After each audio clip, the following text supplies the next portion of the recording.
पाठ 1 घरचीं आनी इश्ट सांगतान खेळया. नमस्कार, म्हज्या घरांत तुमकां येवकार. म्हजें नांव लिना.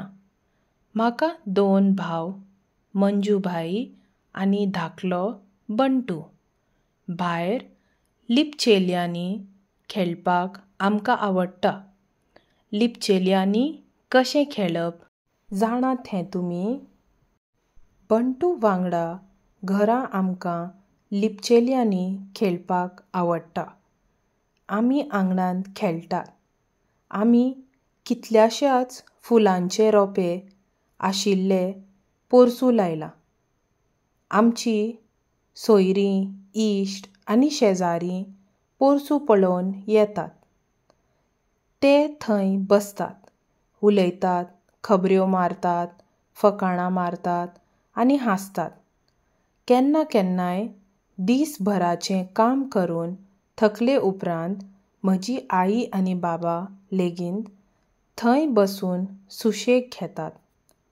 आमकां सगल्यांक सांज वेळ एकठांय सारपाक आवडटा.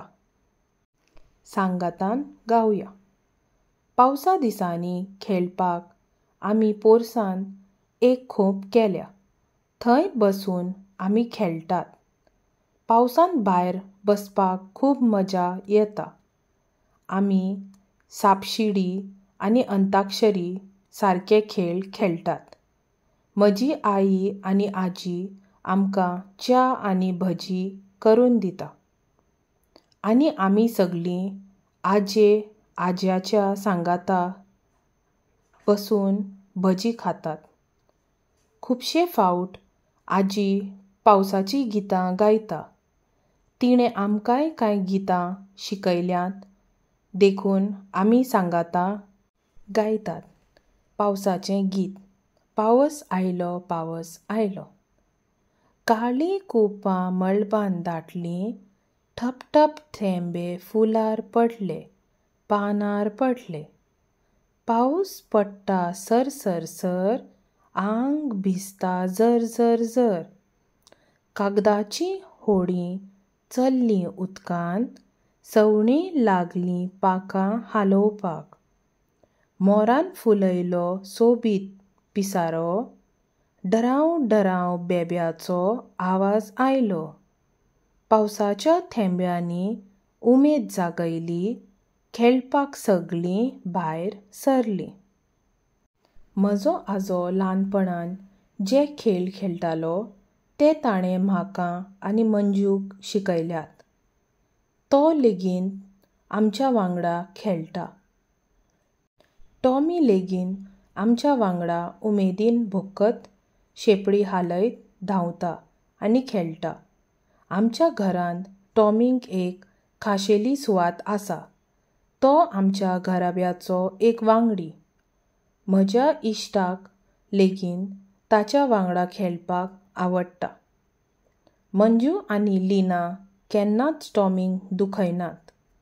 तीं आपलें खाण टॉमी वांगडा वांटून खातात. तरेकवार घराबे. घराबे आसतात ल्हान, घराबे आसतात व्हड. घराबे आसतात तरांचे, मोग तांची जोड. आवय बापूय आसतात घराब्यांत, तशेंच आसतात भुरगीं. आजो आनी आजये सांगातान आनी कोण आसतात सांगशी? घराब्यांत आसतात लोक जे जतनाय घेतात आमची. घराबो म्हजो खास, तसोच खास तुमचोय. एका घराब्यांत थोडे वा चड वांगडी आसूं येता. तुमचे शेजाराक पळयत जाल्यार वेगवेगळे घराबे दिसतात. आमचे घरचे इश्ट, शेजारी आनी सोयरे आमचेर मोग करतात. आमची जतनाय घेतात आनी आमकां आदार दितात. थंय पालक, आवय बापूय, आजो आजी, भाव भयणां, मंजू आनी लिना आनी हेर जाणटे आसतात. सगळीं एकामेकाचेर मोग करतात आनी एकामेकाक सांबाळटात. घरचीं सगळीं रोंपे, झाडां, जनावरांची जतनाय घेतात. गायो, म्हशी, सुणीं, सवणीं, माजरां, बोकडां हीं लेगीत घराब्याच्यो भाग जावं येतात. जशी लीना आनी मंजू टॉमीची माया करतात, तशी आमी लेगीत मोनजातीची माया करूंक जाय. घरांत आमी सांगातान जायतीं कामां करतात. म्हजे केंस लांब आसात.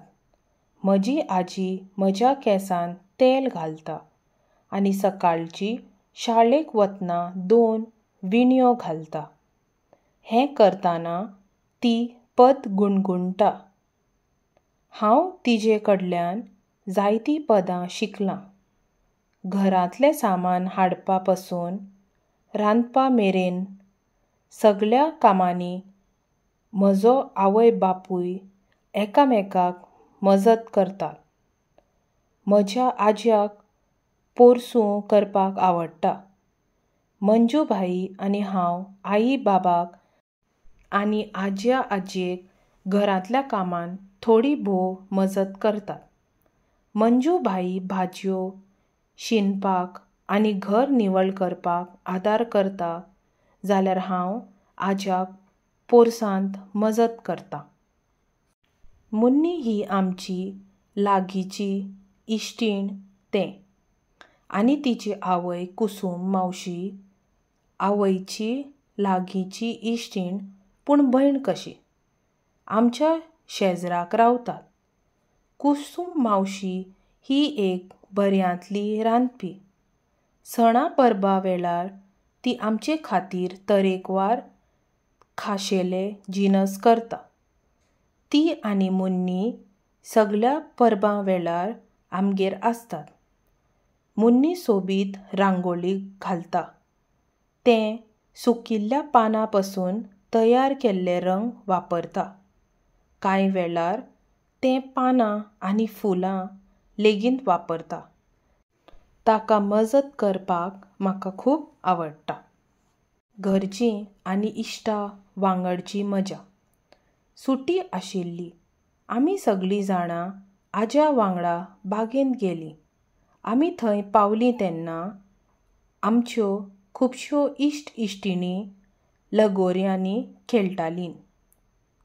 श्रीजा, आफ्रा, रॉनी, तनया आनी सोहा एकामेकाक धांवात लगोऱ्यो बेगीन लायात म्हूण बोवाळ मारून सांगतालीं.